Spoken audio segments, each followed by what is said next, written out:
Assalamualaikum warahmatullahi wabarakatuh. Hai anak-anak, apa kabar?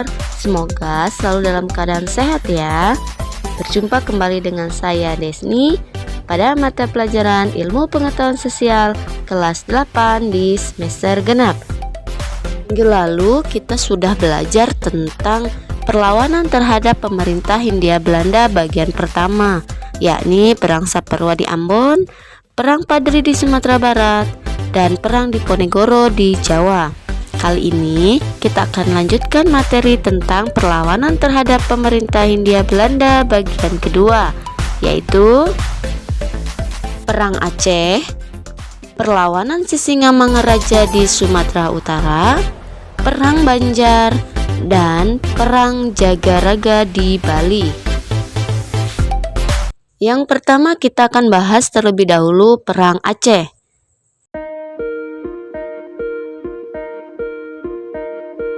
Latar belakang terjadinya Perang Aceh adalah adanya Traktat London tahun 1871 yang menyebutkan bahwa Belanda mendapat hak atas Aceh. Dengan alasan tersebut, Belanda mempunyai alasan untuk menyerang Aceh. Aceh saat itu merupakan negara yang merdeka. Belanda membakar Masjid Baitur Rahman yang menjadi benteng pertahanan Aceh pada tanggal 5 April 1873. Semangat jihad atau perang membela agama Islam menggerakkan rakyat Aceh. Jenderal Kohler terbunuh saat pertempuran di depan Masjid Baitur Rahman, Banda Aceh. Kohler meninggal dekat dengan pohon yang sekarang diberi nama Pohon Kohler. Belanda tidak mampu menghadapi secara fisik perlawanan rakyat Aceh. Belanda mengutus Dr. Snoutshorgronje yang memakai nama samaran Abdul Ghaffar, seorang ahli bahasa, sejarah, dan sosial Islam. Ia dimintai masukan atau rekomendasi tentang cara mengalahkan rakyat Aceh. Setelah belajar di Arab, ia menyarankan kepada Belanda mengenai cara mengalahkan rakyat Aceh. Menurut Horgronje, Aceh tidak dapat dikalahkan dengan kekerasan karena rakyat Aceh memiliki jiwa jihad yang sangat tinggi. Taktik yang digunakan untuk menyerang Aceh adalah dengan mengadu domba antara golongan ulai balang atau bangsawan dengan kaum ulama.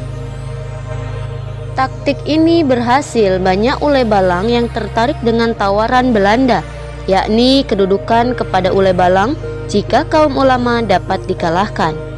Pada tahun 1898, kedudukan Aceh semakin terdesak. Tengku Umar gugur dalam pertempuran di Malabo tahun 1899. Sultan Aceh Muhammad Daud Shah ditawan pada tahun 1903 dan diasingkan hingga meninggal di Batavia. Panglima Polim Muhammad Daud juga menyerah pada tahun 1903. Cut Nyadin, tokoh pemimpin perempuan, ditangkap pada tahun 1906, kemudian diasingkan ke Sumedang. Tahun 1910, Cut Mutia pun gugur. Perlawanan Aceh pun menyusut. Tahun 1904, Belanda mengumumkan berakhirnya Perang Aceh. Namun demikian, perlawanan sporadis rakyat Aceh masih berlangsung hingga tahun 1930-an.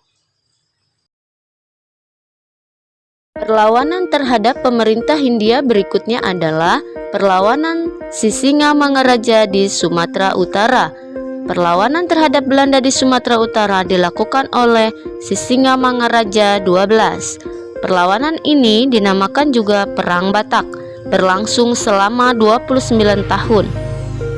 Pertempuran diawali dari Bahal Batu yang menjadi pusat pertahanan Belanda pada tahun 1877. Untuk menghadapi Perang Batak, Belanda menarik pasukan dari Aceh. Pasukan Sisingamangaraja dapat dikalahkan setelah Kapten Christopher berhasil mengepung benteng terakhir Sisingamangaraja di Fakfak.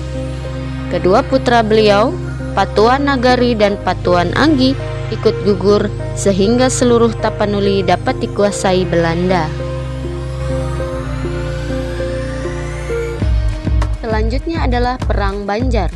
Latar belakang Perang Banjar adalah ketika Belanda campur tangan dalam urusan pergantian raja di Kerajaan Banjarmasin. Perlawanan dilakukan oleh Prabu Anom dan Pangeran Hidayat. Pada tahun 1859, Pangeran Antasari memimpin perlawanan setelah Prabu Anom ditangkap Belanda. Pada tahun 1862, Pangeran Hidayat menyerah dan berakhirlah perlawanan Banjar di Kalimantan. Perlawanan benar-benar dapat dipadankan pada tahun 1905.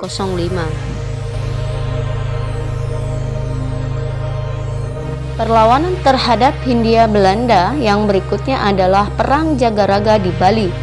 Perang Jagaraga berawal ketika Belanda dan Kerajaan Bali bersengketa tentang hak tawan karang.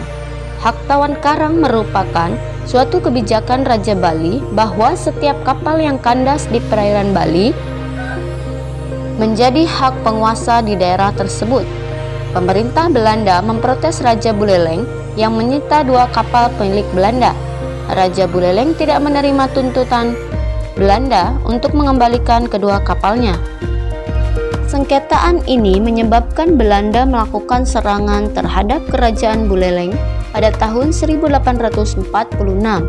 Belanda berhasil menguasai Kerajaan Buleleng, sementara Raja Buleleng menyingkir ke Jagaraga dibantu oleh Kerajaan Karangasem.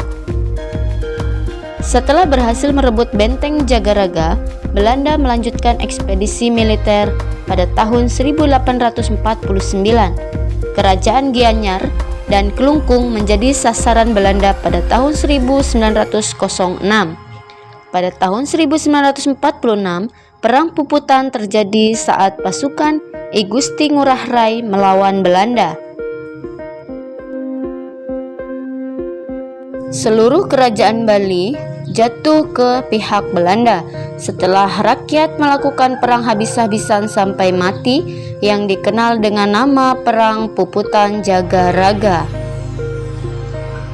Nah, demikian tadi materi tentang perlawanan terhadap pemerintah Hindia Belanda, yakni Perang Aceh, Perang Sisingamangaraja di Sumatera Utara, Perang Banjar, dan Perang Jagaraga di Bali. Semoga kalian dapat memahaminya dan semoga bermanfaat. Saya akhiri. Wassalamualaikum warahmatullahi wabarakatuh.